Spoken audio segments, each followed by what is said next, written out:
call your name. Days get long, I call your name. Days get broken, set my spirit free. Oh, Lord, remember me.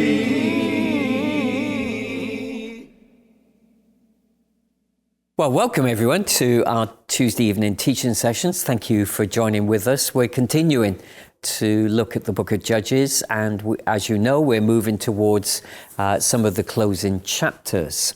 Tonight we're going to look at Judges chapter 19. If we arrived at that place where we thought, well, having read 17 and 18 last week, maybe the power to shock that has emanated out of the book of Judges has kind of lost a little bit of its ferocity.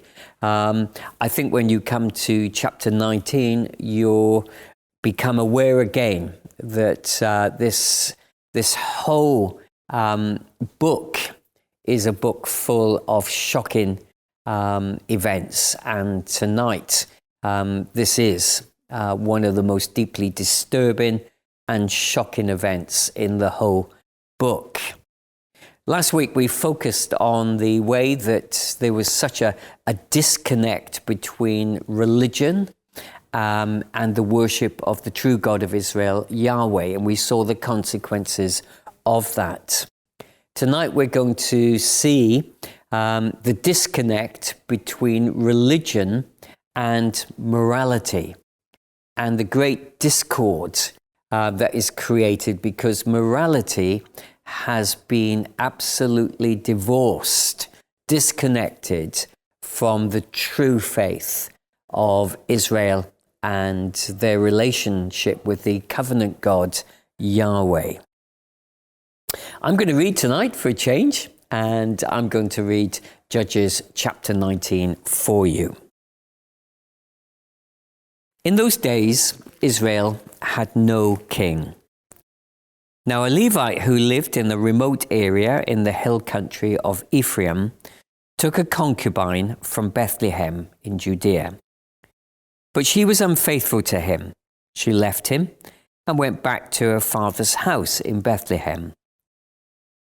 After she had been there for 4 months, her husband went to persuade her to return. He had with him his servants and 2 donkeys. She took him into her father's house, and when the father saw him, he gladly welcomed him.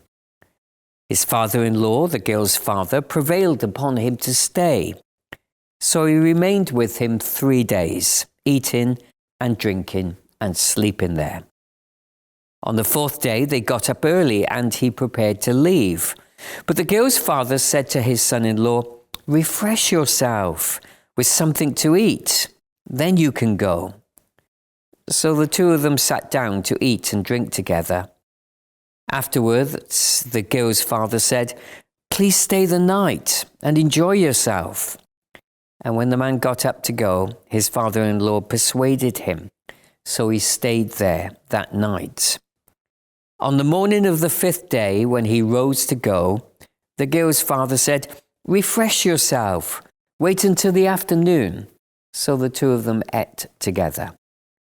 Then when the man with his concubine and his servant got up to leave, his father-in-law, the girl's father, said, "No, look, it's almost evening. Spend the night here. The day is nearly over.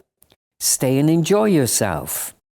Early tomorrow morning you can get up and be on your way home." But unwilling to stay another night, the man left and went towards Jebus, that is, Jerusalem, with his 2 saddled donkeys and his concubine. When they neared Jebus, and the day had almost gone, the servant said to his master, "Come, let us stop at the city of the Jebusites and spend the night." His master replied, "No, we won't go into an alien city where those people are not Israelites. We will go on to Gibeah." He added, "Come, let us try to reach Gibeah or Ramah and spend the night in one of those places. So they went on, and the sun set as they neared Gibeah in Benjamin. There they stopped to spend the night.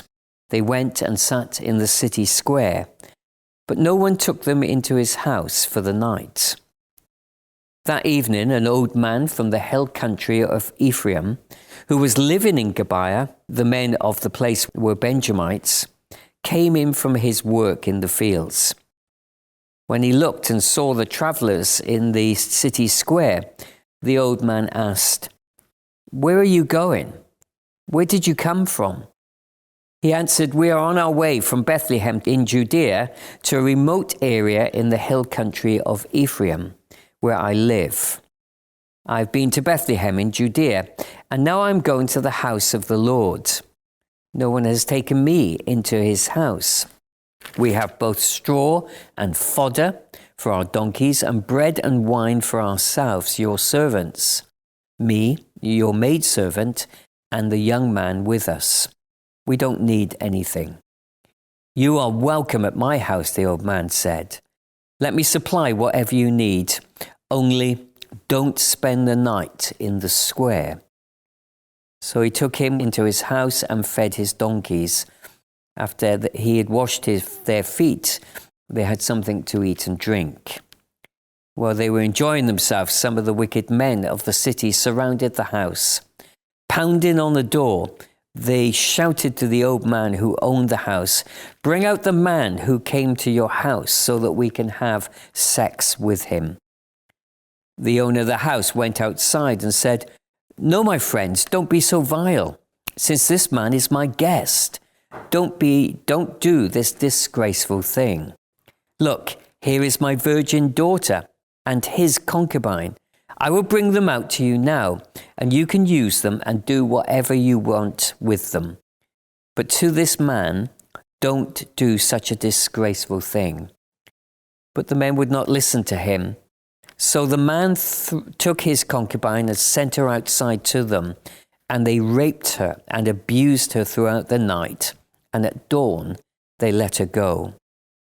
At daybreak, the woman went back to the house where her master was staying, fell down at the door, and lay there until daylight. When her master got up in the morning and opened the door of the house and stepped out to continue on his way, there lay his concubine, fallen in the doorway of the house with her hands on the threshold. He said to her, "Get up, let's go." But there was no answer. Then the man put her on his donkey and set out for home. When he reached home, he took a knife and cut up his concubine, limb by limb, into 12 parts and sent them into every area of Israel. Everyone who saw it said, "Such a thing has never been seen or done, not since the day the Israelites came up out of Egypt." Think about it. Consider it. Tell us what to do. I guess central to this very disturbing story is the theme of hospitality. In the ancient world, as it remains so in many parts of our world today, hospitality was a religious and moral obligation. To take someone under your roof was seen to bring blessing on your household.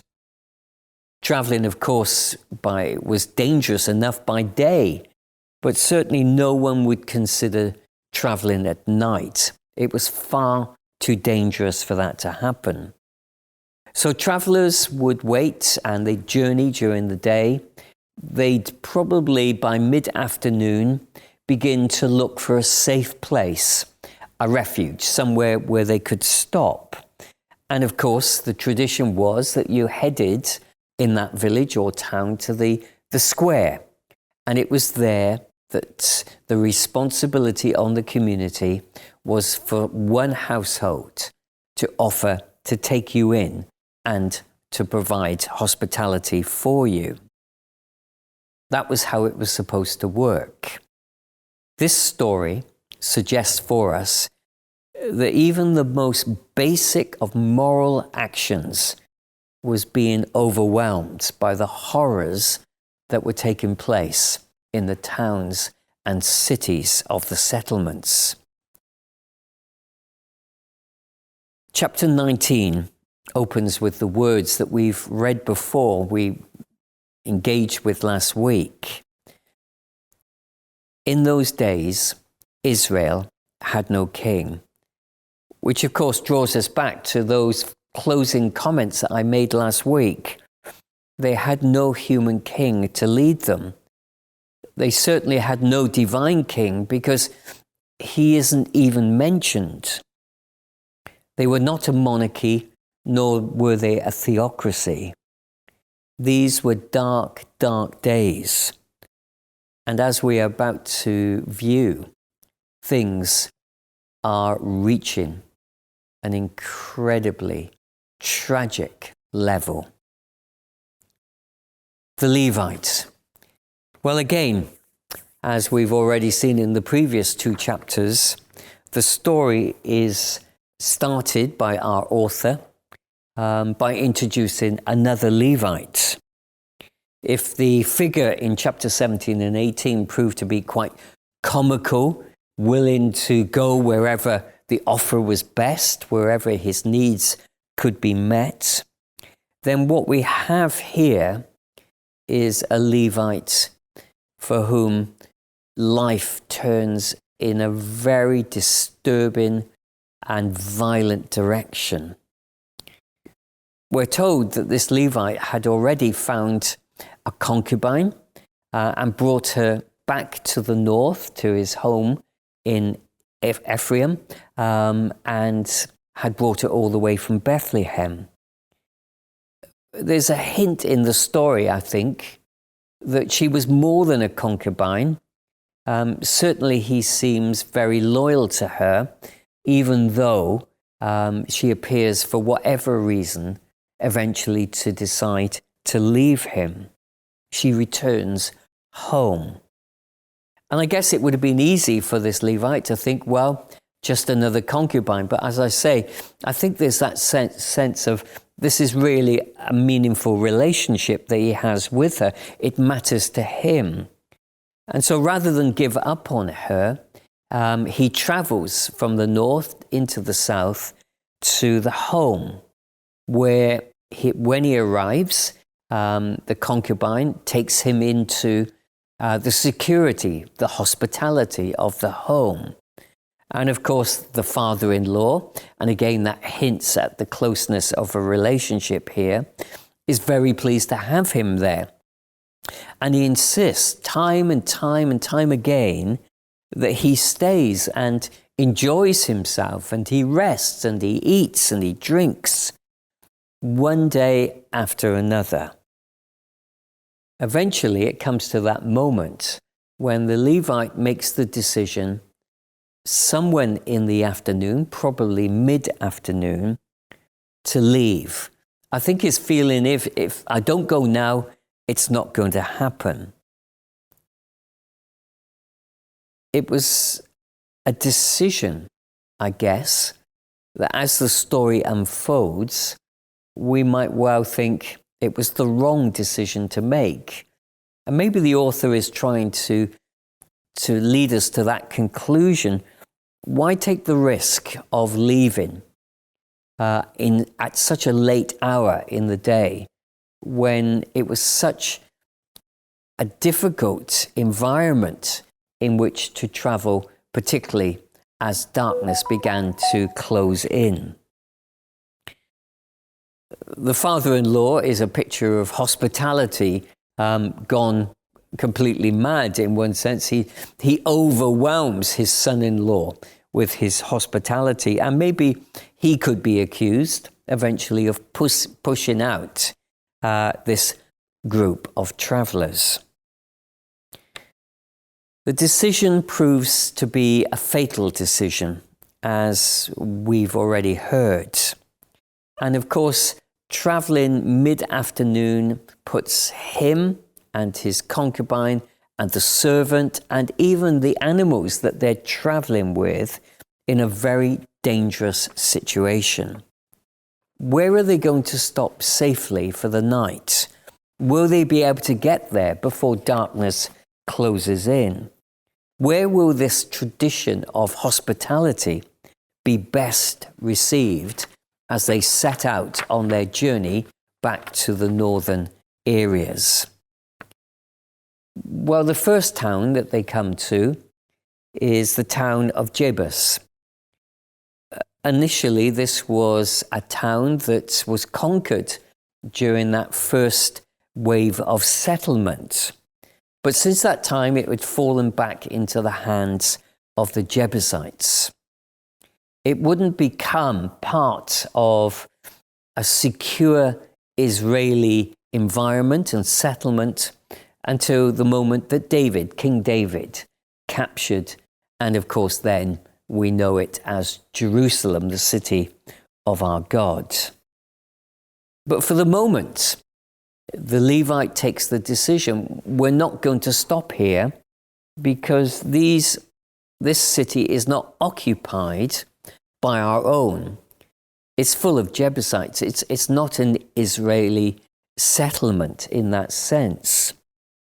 Again, I think the author is trying to ask us, is this the right decision? He's already made one bad decision by setting out late in the afternoon. Is he now making another bad decision? Wouldn't he, as the story unfolds, wouldn't he have been safer there than he proved to be amongst his own? But the decision is made. They keep going. And they make Gibeah. And as they're arriving in that particular town, it's already dark. There's a literal darkness about this town that instantly strikes you as quite disturbing. It's paralleling the spiritual and moral darkness that is about to descend as the day turns to night.